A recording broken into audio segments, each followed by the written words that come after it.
I'm reading an article about 10 different ways that people behave irrationally and why they justify it and why they do it. And it's a funny list. I'll probably relate to some stories in my own life where I have done this. We're okay with standing in a line that's crowded, but not in a line that's short. So they were talking about some going to a restaurant. If you look inside, there's a lot of people in there. Not necessarily guilty of this with a restaurant, but one thing I have done before is when I go on eBay, if I see a lot of bids, it makes it a lot more attractive. It probably sort of confers the message that this item is not a scam or a lemon. And I mean, I'm still going to pay attention to the price. If a lot of people are overbidding, I'm not going to look at that. But seeing a lot of people bidding does give me a little bit of reassurance that I'm not making some sort of mistake. Okay, so that was number one.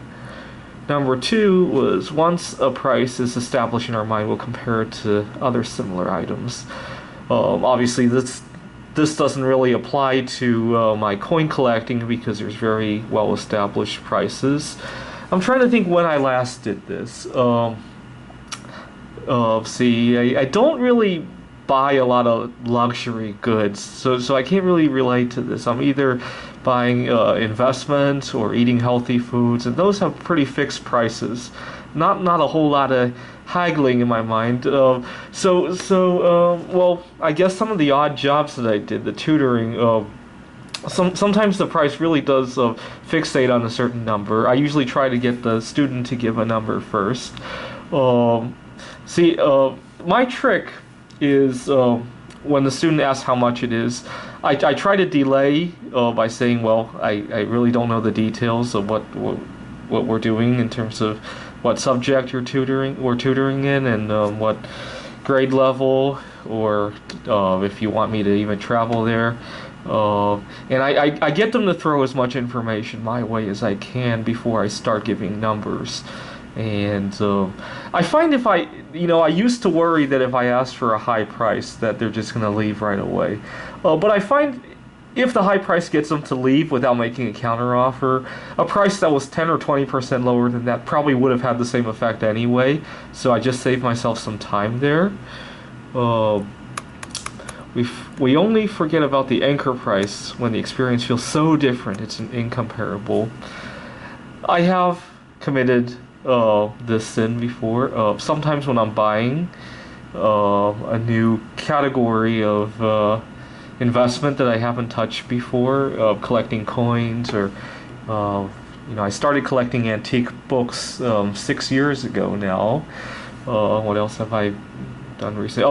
And when I go on a trip to an area I haven't been before, and I don't know what the reasonable price of traveling there is. So every year we have a computer gaming conference, and sometimes it's in different places, and I might not necessarily have a good idea on how much the airline ticket should cost. It does make it a little bit easier to blow a little bit more than I need to, just because there's nothing to anchor it to. At least, the way I see it, if I pay $1,200 for a flight to the game conference, and I do it willingly, and I'm happy about it, obviously getting more than $1,200 worth of utility. And if I learn something about how to shop for airline tickets next time and get a better price, that's even more utility I'm getting. So I try not to beat myself up on this one. Starbucks did everything in its power to make the experience feel different, so different. Yeah, I have noticed every time you go to Starbucks, they do make the experience very different. We will never be able to predict. We'll never be able to predict when we actually would or wouldn't do when we're sexually aroused. I'm not into sex. I haven't had sex in 7 years, and I see relationships as opportunities to learn new things. So this doesn't really apply to me, but out of curiosity, our ability to understand ourselves in a different emotional state does not seem to improve with experience. When that happens, our irrational self comes alive in an emotional place. So when I used to have sex, I don't think I did anything irrational. Anyway, just be a little careful about that. We're more willing to do things for free, then of course. Um, you see, part of the problem of I related to this in a previous video. When I got really angry about getting lowballed, doing ride sharing and doing tutoring, and I discovered, the person I'm tutoring or ride sharing with, if they're genuinely low income, I do get more satisfaction doing it for free than to get like a partial price for it, because it feels like when you're doing it for free, people appreciate it. If I were to charge $5-10 an hour for tutoring, I'm gonna compare the $5 or $10 to the $50 that I'm worth, but the student is gonna compare the $5 or $10 to basically the fact that he's paying $5 or $10. It's really a lose situation, and I can see why this would hold true. I don't think this is necessarily a fallacy, though. If you're working for free, you're probably working for some other issue, whether it's to satisfy yourself or depending on what the situation is. Or if I'm ride sharing, sometimes it's to meet a new connection. Anyways, if money is involved, but the participants deem the money too little, yes, they will actually work less than normal because that's exactly how I feel. You have something tangible to compare with. If I'm doing something for free because I'm hoping to gain a new social connection or hoping to just feel charitable or anything like that, I'm comparing that versus the $50 an hour or whatever it is. It feels a lot. If I compare $5 to $50 an hour, that's a 10-to-1 ratio. If I compare the feeling of making new friends to $50, that's not a ratio of any sort. I can kind of see why this would come about. We're willing to pay more for something when something free is involved. It's no secret getting something free feels good. Zero is just a number. People are willing to buy products they don't need, just they get something free with the transaction. So I'm assuming things like credit card rewards or buy one get one free. I tend not to fall for that. I have a Discover card that once in a while gives you 5% rebate, and the nice thing is there's categories, and I really love when it's an online category because I can go on eBay and buy a gold coin and get 5% off, and sometimes pay less than the gold spot price, and sometimes pay less than the gold spot price for like a double eagle. And you see, the way I don't fall victim to this is that I actually compute the price out loud. So if the double eagle is $1,300 and there's 5% off, I literally compute what I'm paying for it and decide if it's worth it, and then I make the transaction. If it's worth it, I don't know the kind of mentality that would lead to this. So I guess this doesn't really apply to me. Sometimes I go to the coin dealer and there's a little bit of a sales pressure, and the dealer says, yeah, buy this coin, we'll give you this one for free. I do the same mental calculation in my head. Okay, it's a 1 ounce gold coin I'm buying, and he's giving me a 1/10 ounce gold coin for free. The total is 1.1 ounce. How much am I paying? How much per ounce is that? I literally figure it out instead of going by emotions. Oh, it's a buy one get one free. So I guess this doesn't really apply to me, and I think this is one way to diffuse this fallacy. We care more about the social welfare of others when the price drops to zero. When price is not a part of the exchange, we become less selfish maximizers and care.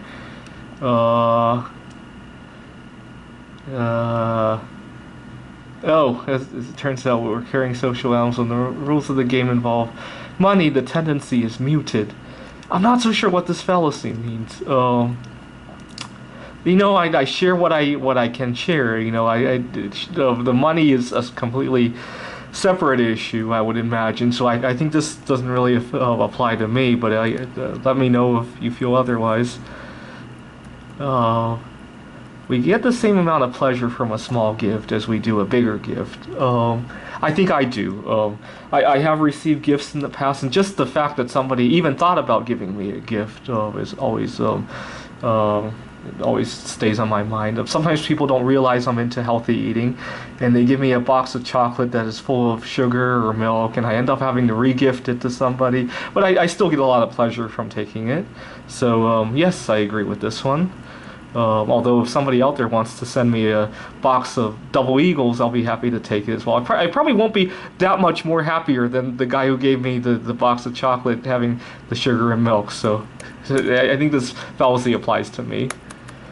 We don't feel as remorseful when we've done about what we've done when we have to pay for it. This is an interesting example, and I think I've committed this sin before.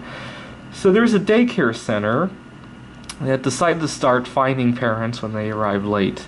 Well, the interesting thing is more parents started to arrive late because they feel that, they started thinking of this as a cost-benefit analysis, that, if I can stay at work an extra 30 minutes, and I only have to pay a $10 fee or something, yeah, it's worth it.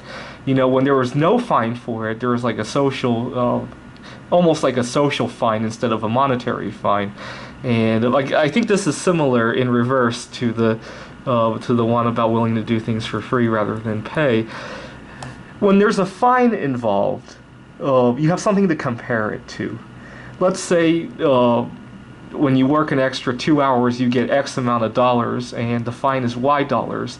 You have something tangible to compare against.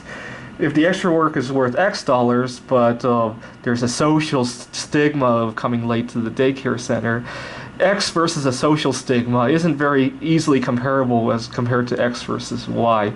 But the interesting thing is the second part of this fallacy. When they started the fine again because they wanted parents to pick up, or when they got rid of the fine because they realized that it had backfired, the parents continued to pick up their kids late. So apparently there was a social momentum of if I can get away with it once, I'll do it again. I think I have committed stuff like that before. If sometimes I accidentally push a boundary with a friend and I get away with it, and I feel like, oh my God, I can push this boundary again. If I go to a friend's home and for some reason I get sick eating something or drink too much, and I end up staying overnight at his home, and I realize he doesn't mind too much, even though the agreement was I was only supposed to go there a few hours, I might start feeling more comfortable staying overnight again and again and again, at least until he says something about it. So I can see why this might happen. We start to feel ownership toward things. Yes. So sometimes you can buy something with a 30-day money-back guarantee, or you test drive a car before you buy it, and there's a fallacy. It says we start feeling ownership before we even own them. And I don't necessarily well, actually I do this with my investments. Let's say silver is at a peak. I might wait for silver to correct before buying more, but I'm not necessarily going to sell the silver that I have on hand. But that's not really this fallacy, because it says before you own them. I actually do own it. But you see, another reason I might hold on to silver instead of selling, even though I might not buy more, is that you see, in 2011, when silver hit $50 an ounce, I actually did correctly sell some silver at that point. The problem is I sold and then the money just disappeared. It's hard to say what I spent the money on. I mean, because when I have extra money, I tend to justify things a little bit more. Maybe in the past I might have only visited my girlfriend once every 6 months, but if I had extra money in my pocket, I'll go once every 3 months. Things start to creep. Things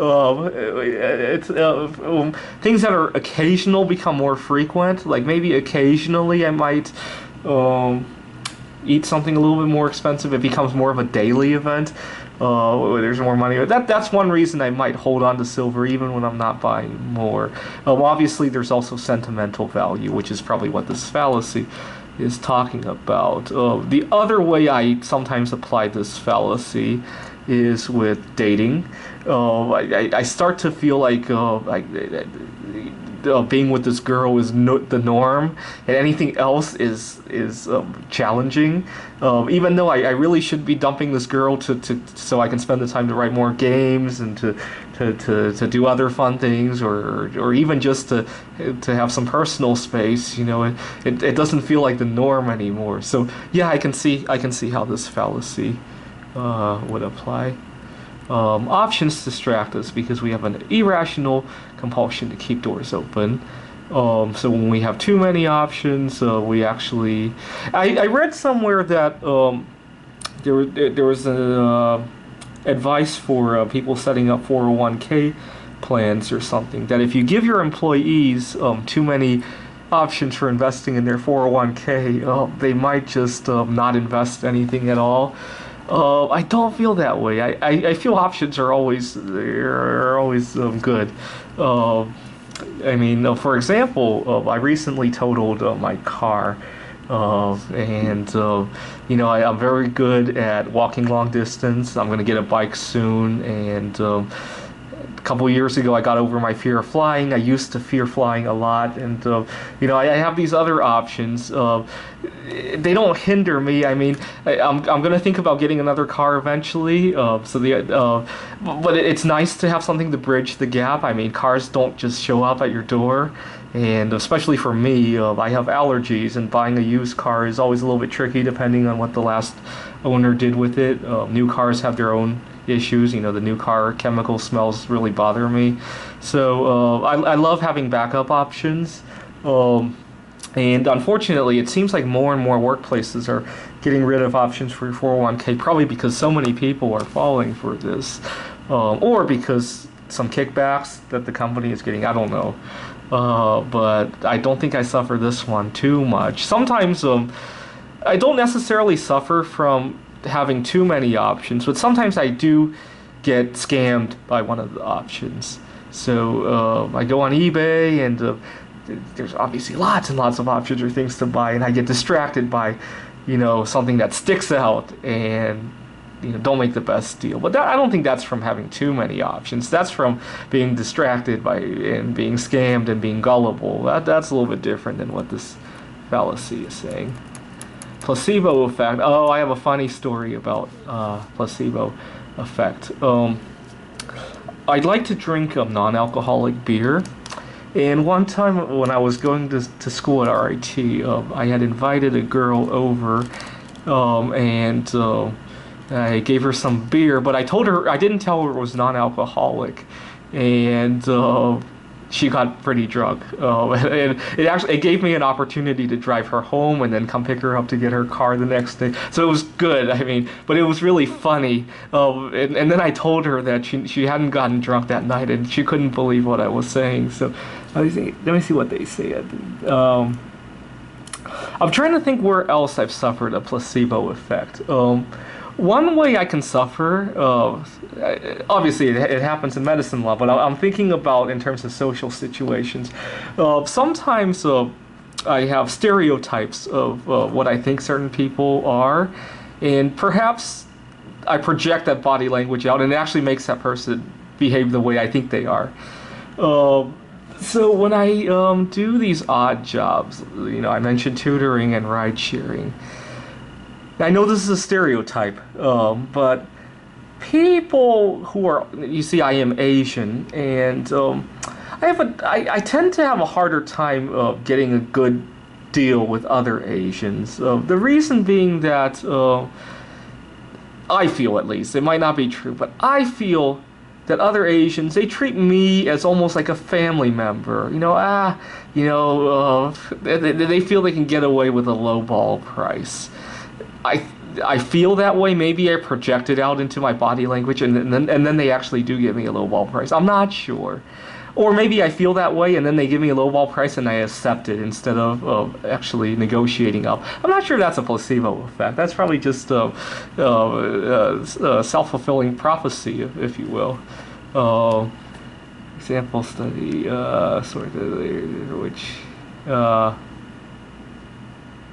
antibiotics for sore throats. I'm trying to think where else I've suffered this. Sometimes I feel like I ought to lose a contest because I didn't spend so much time on it, and then I don't put too much, and then because I feel that way, I don't put as much effort as I should on it, and then I lose. So that's more a self-fulfilling prophecy, though. That's not really a placebo. I think the beer was the funniest placebo effect I've ever seen. Yeah, that's the end of this story. Anyways, let me know if you have any interesting fallacies you've ever suffered. Thanks for watching.